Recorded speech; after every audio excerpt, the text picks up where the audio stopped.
Ryan Doyle in for Pat Bolland this afternoon here on Straight Talk. We're going to talk a little bit about the price of iron ore. It saw its worst one-day decline since the financial crisis of 2008. Mark Lackey is here to talk a little bit about this. It's an interesting story, and I find this one fascinating because this doesn't just have to do with iron ore itself. There are a lot of offshoots, but it also has to do with China's economy. Well, I think the big issue here is people spending a lot of time looking at the Chinese export numbers that came out recently, and they were admittedly weaker than normal. But I think one of the mistakes I think people are making by solely concentrating on exports is that, on the other hand, consumption in China is rising significantly. So, and all commodities are not equal. Some commodities are going to be hurt to some degree by the weaker Chinese exports, but some are going to benefit from this higher consumption of automobiles and the fact that infrastructure spending is actually going to be taking off here in the latter half of this year and next year, not only in China, but plans the same in Japan, South Korea, Brazil. So I would suggest that the iron ore market, probably along with copper and zinc, they've all reacted here in the last couple of weeks to these numbers. I would argue it's an overreaction.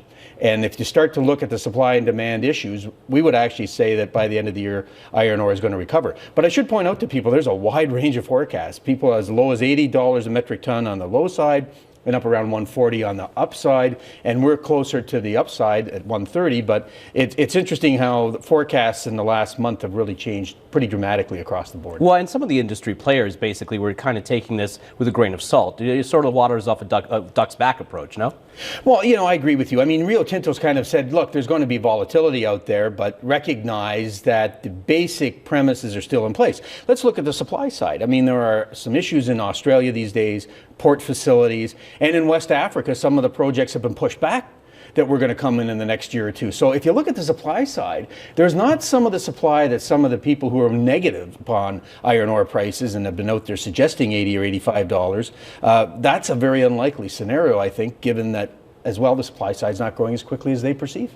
What does this mean? I mean, I've heard reports that China's got a ton of this stuff in their ports, and you know, it's just sitting there, it's not being used. I kind of agree with you that this is going to sort itself out at the end of the day, but is there a reason to be frightful of that particular supply issue that we've got in our hands? When you look at the inventory numbers, I would argue they're really not that bad. I mean, yeah, they're higher than they've been, but the issue is, if you start again to look out at the demand increases that should take place over the next year, year and a half, a lot of this inventory is going to start to find its way here into the market. You always get some buildup in the Chinese New Year. Sure. And do they statistically adjust those seasonal numbers well for the Chinese New Year? I don't think they do. So I think you have to keep that in mind, that now if this was happening, let's say in the summer or late fall, I might be a little bit more concerned. Okay. But because I know what's going to happen, I think to auto sales and also infrastructure, I think a lot of that inventory is going to be worked down relatively quickly. So let's see where the price is at the end of the year, as opposed to everybody sometimes worries about every little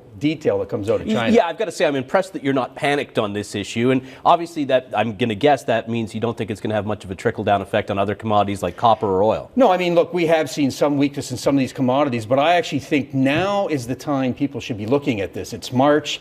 It's the time to look at, even from a seasonal viewpoint, you're going to see some strength. And because of what's been announced here, and unless you believe China is going to go down to 5% growth from 7.5% and that its auto industry is going to go sideways, if you believe that, fine, then you probably are in the camp that sees weaker commodity prices, but sure, we don't see that. What's the overall future look like for China's economy? I know it's not something that everybody pays attention to day to day, but it does have a significant impact, and it does have a trickle-down impact here in Canada. I think the other thing you got to remember is intensities.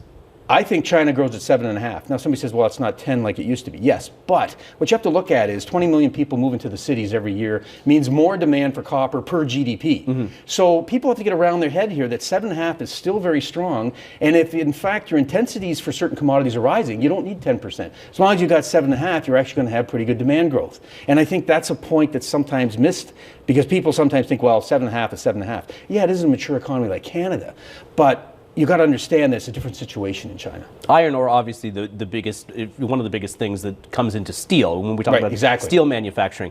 What does this mean to the everyday guy who's watching this? A guy who might not have money into the markets, but hears something about iron ore and thinks, well, what does that have to do with me? How does that impact me on my day-to-day? Well, one of the things they could do is take a look at a few of the stocks that we like. For example, let's take Century Iron Ore. They're in the trough. They have great management. They started, in fact, a company that was taken out, Consolidated Thompson. Same guys are back in there. The Chinese have put millions into these guys. So basically, it de-risks the situation.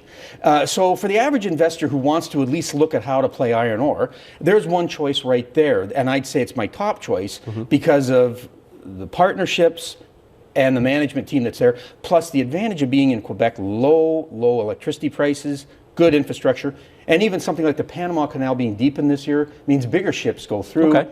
And now you're going to save money on your transportation costs. And if I could mention one other one, Rockex, which is a play in Northern Ontario, people say, well, Northern Ontario.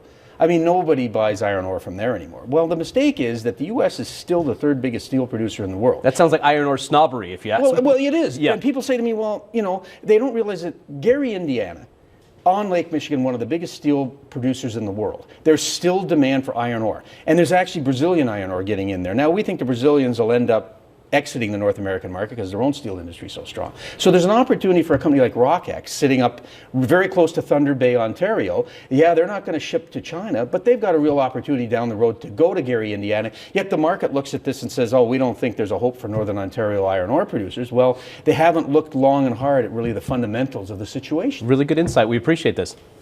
Great to be here. When we come back,